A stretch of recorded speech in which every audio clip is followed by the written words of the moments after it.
Hi, I'm Dawn, and this is where Shabby meets Bling. This is Everything Vintage. I would like to thank our hosts for tonight, Katie from Red Lady Crafting, Lisa from Our Gray House, and guest host Monica from Up All Night DIY. You're going to find the links to their channels and this playlist in my description box below. So I just got back from thrifting and I found this. I found this little trash can for $2. This thing is a vintage Fesco mid-century modern trash can. In pink, of course, in pink. And you can see the palm trees are a little bit different from one side to the other. And it's pretty cool. But what am I going to do with a bright pink trash can? I'm going to paint it. Yes, I am. Clean it up, and then we're going to paint it. Because it's disgusting. I mean, look at that. There's like 60 years of goo in the bottom. Gross. I couldn't find very many when I looked online to compare what I paid to what they're going for, but you can see they're going for a decent amount, not a huge amount, but a decent amount, and they even come in green. Check the Wedgwood out. Isn't that pretty? I mean, that I might have actually just put some wax on and left, because the green is not bad. And I also found that there were Kleenex tissue boxes that coordinated. Of course there were. And evidently they're more desirable than the trash can. So considering they aren't going for a huge amount of money, I don't feel guilty at all in changing this bright pink color. I am going to be painting this little trash can to look like a terracotta pot, an aged terracotta pot. That's why I'm starting with an orange spray paint. This is a Rust-Oleum paint and primer in a satin, and the color is rustic orange. I am starting with a spray paint that bonds to plastic to give me a nice base coat for what I'm going to do next. I make sure this little trash can is totally covered. After I get the bottom and the sides, I'm going to wait for it to dry. I'll come back out later, flip it over, and get the inside as well as that rim. Here it is with that fresh coat of paint. I think it already looks better. Now, I'm sure back in the 60s, that bright pink was groovy and all man for sure, but not today. Not today. I don't do bright pink in my house, and I surely don't do it in my exterior decor. I will be using 2 different paint colors to achieve my terracotta color. Pumpkin and truffle, and both these paints are Waverly chalk paint. I am just going to be stippling them and blending them together to get my terracotta color. I am not a fan of a bright orange terracotta, and there really isn't a paint out there that would give me a flat terracotta color. Everything is satin now. Have you noticed that? Unless it's an actual just straight up primer, all you're getting is satin, and there's a whole lot of gloss. I rarely use a gloss paint. I don't know about you, but it's just not my cup of tea. Once I get my terracotta color exactly the way I want it all over this little, I'm going to call it a pot now. This is my terracotta pot, not a trash can anymore. Once I get my pot completely covered, I'm going to set it aside to dry really, really well. That way I can start aging it. I will not be painting the bottom with my chalk paint. It will remain simply spray painted. Okay, right off the bat, I'm going to apologize for the very shoddy camera work here. I don't know what possessed me. I guess I didn't understand how big this darn thing was, and I did not have it in camera view, so I apologize. What I'm doing now is starting the aging process. The color I'm using is an Apple Barrel Matte by Plaid, and it is an English Ivy Green. And it is deep, and it's dark, and it's really, really pretty. Now, what I'm doing is just stippling this on near the bottom. You know how terracotta pots, when they're outside and they've been in use, they start to get that green color. They get like a shade of dark green and a lighter green, and they get that white residue from hard water, you know, as you're watering your plants. So that's what I'm doing here. I'm starting with that English Ivy Green randomly all the way around the perimeter of my pot. Next comes a lighter green, and this is a folk art matte paint by Plaid in the color of basil green, and it is so pretty. And blended with that English ivy green, while still letting some of that English ivy green show through, it will give me that aged patina that I'm looking for. As is with the darker green, I am just stippling this where I want it, all the way around the bottom of the perimeter of my pot. For my final step in the aging, I am using an apple barrel matte paint by Plaid, and the color is white. And I am not getting crazy with this paint. I am not being overly generous. I am being very strategic where I want this paint. I am also using a little bit of water to help all of the colors blend properly. Once I've finished with this step, I will set it aside to dry thoroughly. Then the only thing left to do is to drill some holes in the bottom and put some plants in it. Take a good look at what else I found while I was thrifting. This is a vintage Aunt Hester's Family 4-quart sugar glass jar, and this thing was made in Italy, which brings it near and dear to my heart. I only paid $3 for this, probably because there was a little bit of an issue with the rim, a little chip out of that rim, and there was no gasket. But you know what? Both things can be solved, and for $3, this is well worth the money. Take a look at what they're going for. I mean, come on. I really did good. Really good.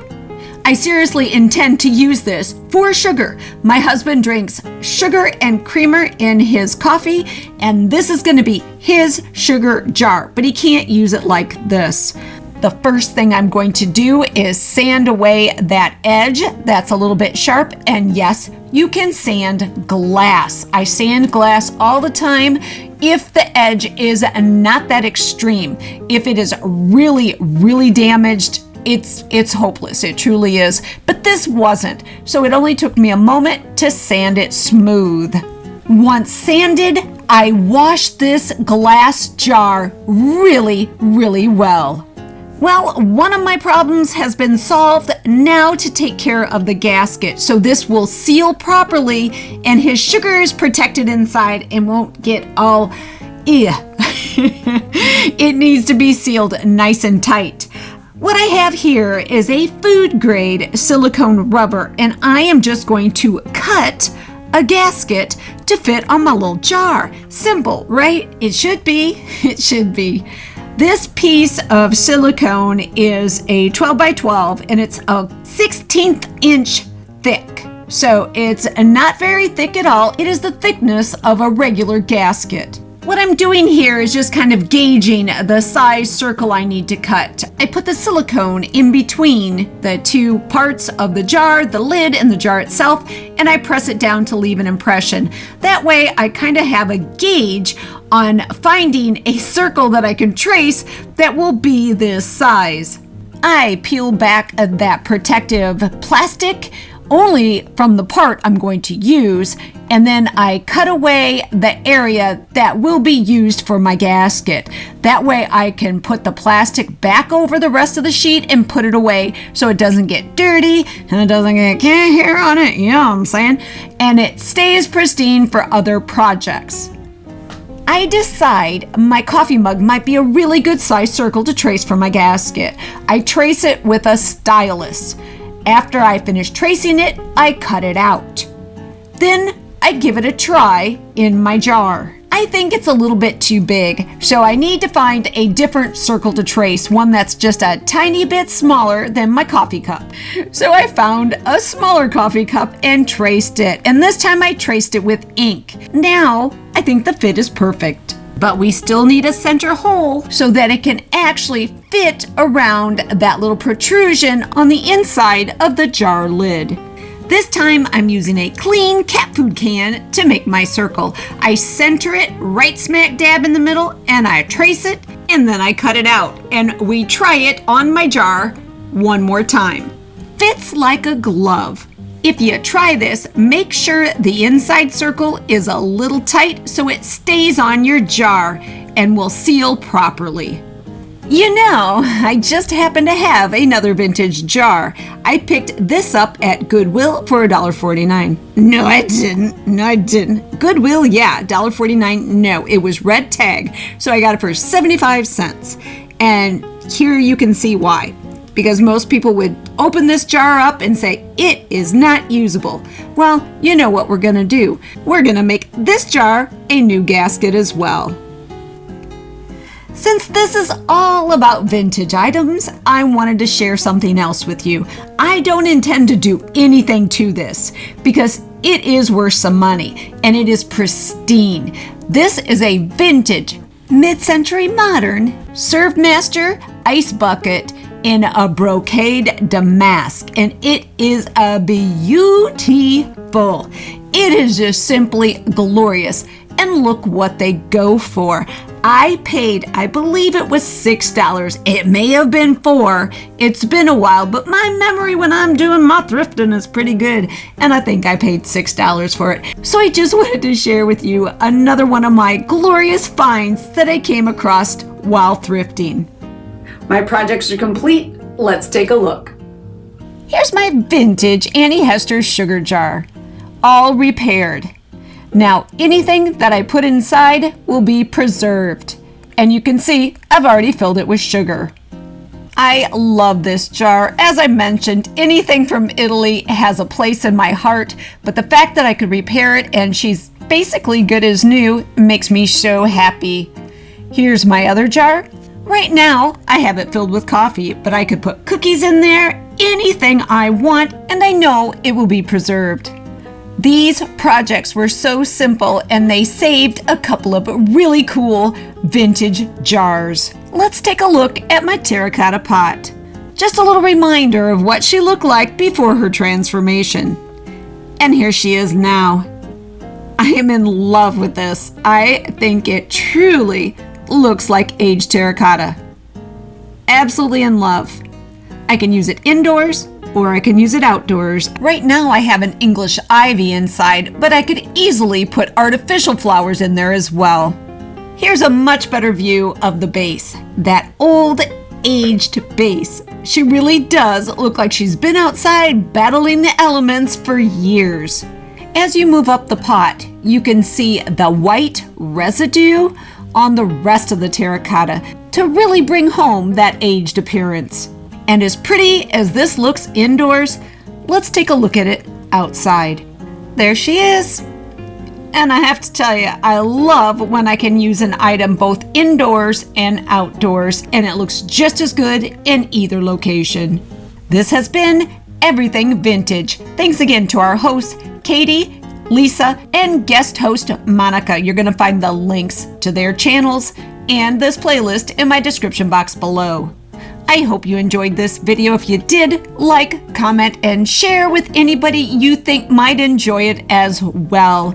You can follow me on Instagram, Facebook, and don't forget to check out my shop on Etsy. Ring the bell for notifications of all my upcoming videos. Subscribe. It's a great way to support my channel. And join. It's even a better way to support my channel. But for now, this is Dawn with Shabby Meets Bling. Thank you so much for watching. I look forward to seeing you next time.